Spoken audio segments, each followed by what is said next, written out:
मुझे लगता है इतनी विपरीत परिस्थिति में जिसमें किसी ने शायद अंदाजा नहीं लगाया होगा, और जहां पर परिणाम आपके हिसाब से नहीं आते हैं वहां पे तंत्र की जीत है और लोकतंत्र की हार है। इस चुनाव के बाद भी हार का ठीकरा किस पे फोड़ना है, तैयारी उसकी की जा रही है। ईवीएम को दोष देना है, चुनाव आयोग को दोष देना है, किसको दोष देना है?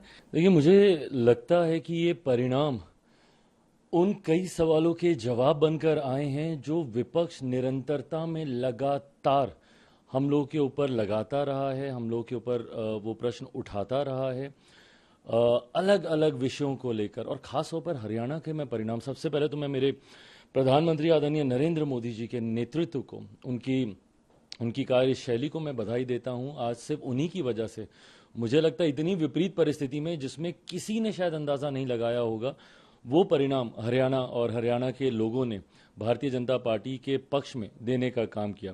इसके लिए जहां मैं मेरे प्रधानमंत्री जी के नेतृत्व को मैं बधाई देता हूं, वहीं केंद्रीय गृह मंत्री आदरणीय अमित शाह जी की नीतियों को बधाई देता हूं, वहीं जेपी नड्डा जी के संगठन क्षमता को मैं बधाई देता हूं। साथ ही में मैं मानता हूं कि हरियाणा की ये जीत, ये किसानों की जीत है, ये नौजवानों की जीत है, ये जवानों की जीत है, और सबसे बड़ी बात, ये संविधान की जीत है।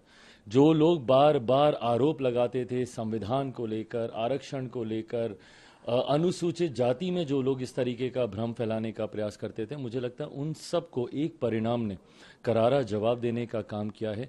सबसे बड़ी बात, ये देश के लोकतंत्र की जीत है। मैं इसके लिए पुनः मेरे प्रधानमंत्री जी को और हरियाणा की जनता को मैं बधाई देता हूँ।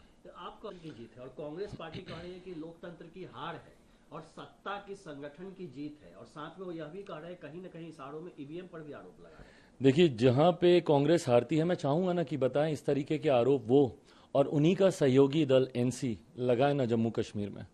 एक समय में दो राज्यों में चुनाव होते हैं, एक राज्य के परिणाम आपके हिसाब से तो वहां सब कुछ सही, वहां ना तंत्र, वहां सिर्फ लोकतंत्र, और जहां पर परिणाम आपके हिसाब से नहीं आते हैं वहां पे तंत्र की जीत है और लोकतंत्र की हार है।